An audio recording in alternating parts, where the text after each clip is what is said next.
Hmm. So, do you think that we still need feminism? Do we actually need feminism in the modern world we are in today? Pam, pam. Yes, we do. Yes, we do, because I'm speaking from a first person POV. We still face injustices in places of work. We still face cultural deprivation or stereotypes of some sort, like women are not supposed to talk when men talk. I know it's minute, but trust me, it actually happens.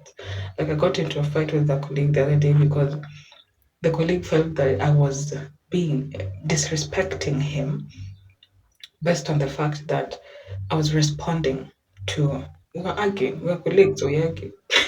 But he was getting annoyed that I wasn't respecting him, that as a woman, I'm not supposed to be speaking when men speak, and I'm not supposed to be voicing my opinion. And maybe me, I can't take that lying down now.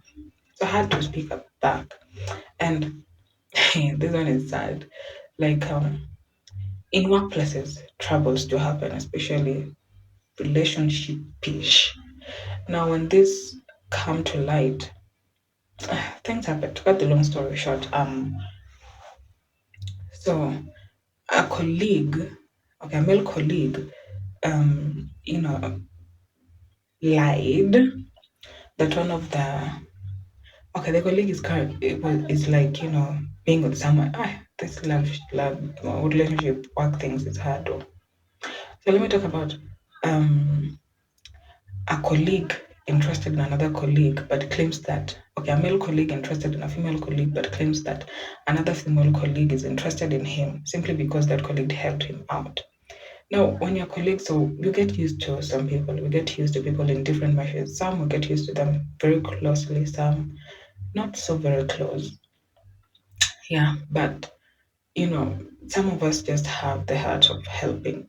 But now, when you're being helped, by the way, we should talk about helping. I don't know. Oh, God forgive us, but sometimes helping is bad. Because the issue arose when this male colleague, having been helped by a female colleague, now claims the female colleague wants him and apparently is dating some other person. Now, when they were dating this person, or he was, I don't know, dating or wants this other person, you talk. And so when you talk, talk about things about this other person wanting you.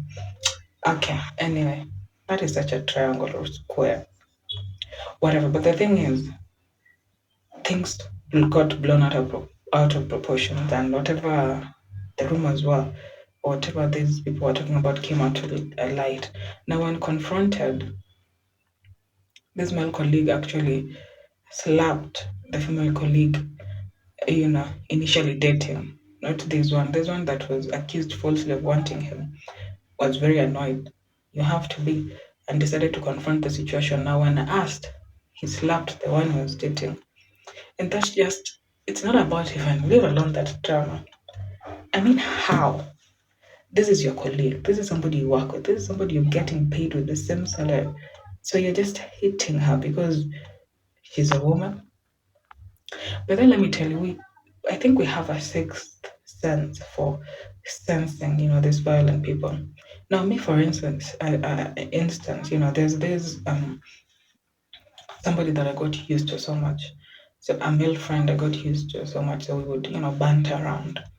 But I often felt like there was some violence in him because when you banter and then somebody beats you in a certain manner, but though you shouldn't entertain it. I know it looks light, but it's not.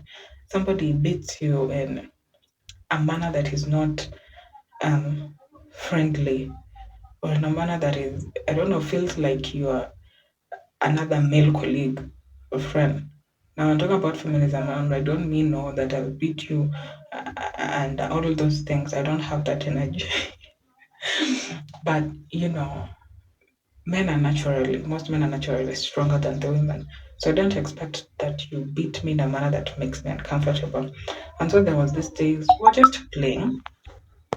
So once we were playing, and then he was coming to, like, I don't know, play and beat me in a certain manner. Now, in my process of trying to defend myself, I accidentally slapped him. But it was coming to, like, banter in terms of holding my neck, and that was very uncomfortable for me. So, fortunately or unfortunately, found myself having slapped him, not out of spite, but out of wanting to, defend myself because I can't handle being man-treated. I can't. I'm a baby girl. But despite that, he was going to hurt me, you know, and it was just so uncomfortable. And since then, the relationship was kind of ruined, and I'd rather it becomes ruined because my peace of mind is very important. And so I think that we need feminism to challenge this kind of men who feel like they are the power in the society, who feel like we are nothing, who feel like we should be belittled. So feminism to me is very personal. It's personal. It's out of the experiences, it's out of things I've witnessed. And it's not me hating men because for me to be like this, I have men who strongly stand behind me and support me for what I am. So we need all of us in equal measure. But we should also be able to treat ourselves fairly. So people shouldn't be taking advantage of us just because we are a little bit of weaklings in terms of energy. But we'll work on that. We'll work on that. Next time I just punch somebody. Sorry. But we need feminism to be able to stand up for ourselves, to feel empowered, to feel seen and heard.